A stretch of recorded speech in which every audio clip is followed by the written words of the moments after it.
Hello everyone, स्वागत है आपका हमारे YouTube channel history for you में। आज के अंक में हम पुराणों पर चर्चा करेंगे कि पुराण का क्या अर्थ है, पुराणों के रचयिता कौन है, पुराणों की संख्या कितनी है, पुराण के विषय वस्तु क्या हैं, पुराण में कौन सा पुराण सबसे प्राचीन पुराण है, मौर्य वंश की जानकारी किस पुराण से होती है, गुप्त वंश की जानकारी किस पुराण से होती है। तो आइए शुरू करते हैं आज का अंक, जिसमें हम पुराण पर चर्चा करेंगे।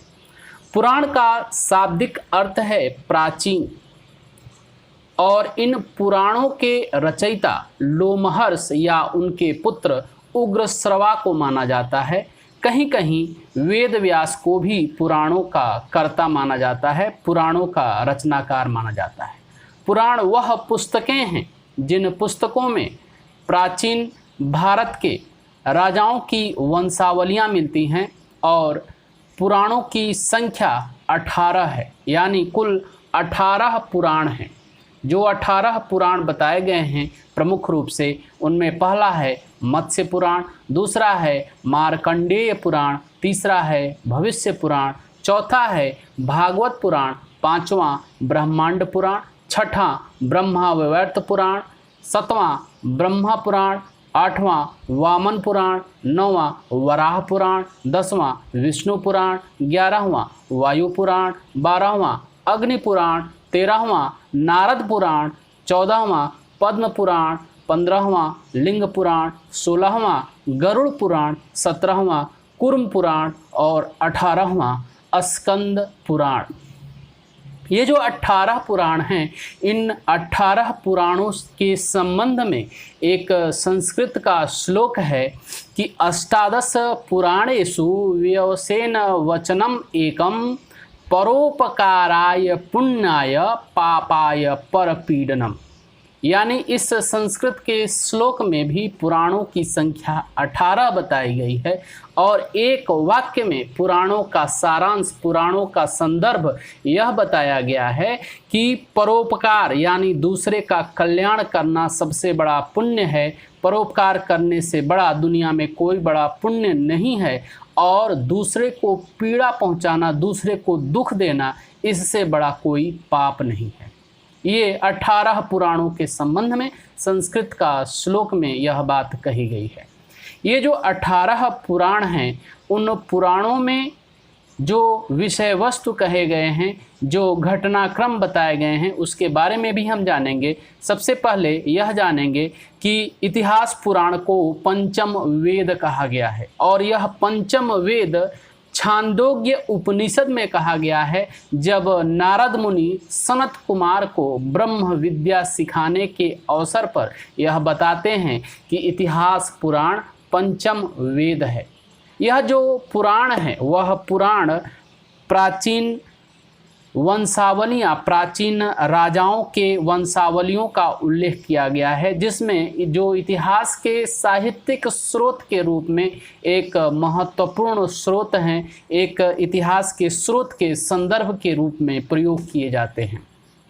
ये जो पुराण लिखे गए हैं, यह पुराणों की रचना की शैली भविष्य शैली है। जिस तरह हम भविष्य में घटित होने वाले घटनाओं के बारे में बताते हैं, कुछ उसी तरह इनमें उन घटनाओं का उल्लेख किया गया है। जैसे यह कहा गया कि शिशुनाग वंश में राजा होगा, या जो कार्य होगा वह इस समय घटित होगा। वो घटनाएं पहले ही घटित हो चुकी हैं, लेकिन जो शैली है लिखे जाने की, वह शैली भविष्य शैली में लिखी गई है। इन पुराणों में 4 युगों के बारे में बताया गया है, जिसमें पहला युग है वह है कृतयुग, दूसरा है त्रेता युग, तीसरा है द्वापर युग और चौथा है कलयुग। इस युगों के संबंध में जो भगवान श्री राम का जन्म हुआ था, भगवान श्री राम का जन्म त्रेता युग में हुआ था, ऐसा इन पुराणों में कहा गया है। और श्री कृष्ण का संबंध द्वापर युग से था, यानी श्री राम का संबंध त्रेता युग से और श्री कृष्ण का संबंध द्वापर युग से था। अमर सिंह ने अपनी रचना लिखी थी अमरकोश। उस अमरकोश में पुराणों के 5 लक्षण या 5 विषय बताए गए हैं कि पुराणों में जो बातें कही गई हैं, पुराणों में जो विषय वस्तु कहे गए हैं वह 5 हैं, जिसमें सबसे पहला है सर्ग, जिसे जगत की सृष्टि कहा गया है। दूसरा प्रतिसर्ग यानी प्रलय के बाद जगत की पुनः सृष्टि। तीसरा वंश अर्थात ऋषियों और देवताओं की वंशावली। चौथा मनवंतर अर्थात महायुग। और पांचवा वंशानुचरित अर्थात प्राचीन राजकुलों का इतिहास।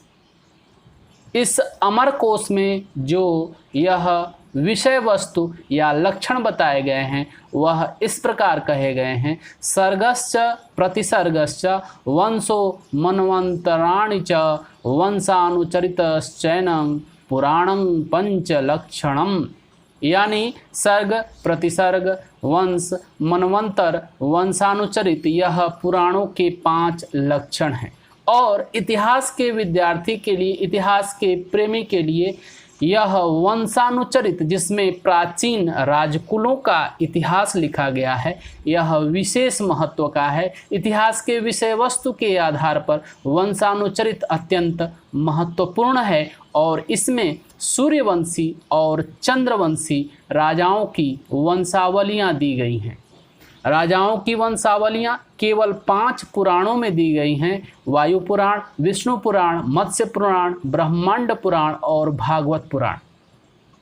अन्य पुराणों के अनुसार, जो अन्य पुराण इसके बारे में बताते हैं, उन पुराणों के अनुसार भविष्य पुराण को वंशावलियों के संबंध में मानक माना जाता है। यानी इसमें जो वंशावलियों की जानकारी दी गई हैं वह वस्तुनिष्ठ हैं, सत्य के अत्यंत करीब हैं और अन्य के लिए एक मानक हैं, स्टैंडर्ड हैं, जिसके आधार पर दूसरा उसका अनुकरण कर सकते हैं या इतिहास की रचना में उनका उपयोग कर सकते हैं।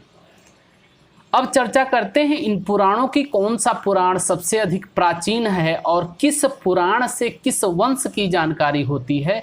तो मत्स्य पुराण सबसे अधिक प्राचीन और प्रामाणिक है और मत्स्य पुराण से आंध्र सातवाहन वंश, विष्णु पुराण से मौर्य वंश और वायु पुराण से गुप्त वंश की जानकारी होती है। इस तरह आज के अंक में हमने पुराणों से परिचय प्राप्त किया। पुराणों के रचनाकार कौन हैं, पुराणों के विषय वस्तु कौन से हैं, 18 पुराण कौन कौन से हैं और किस पुराण से किस वंश की जानकारी होती है। यदि हमें मौर्य वंश की जानकारी चाहिए तो हमें किस पुराण पर आश्रित होना होगा और गुप्त वंश की जानकारी लेनी है तो किस पुराण पर आश्रित होना होगा।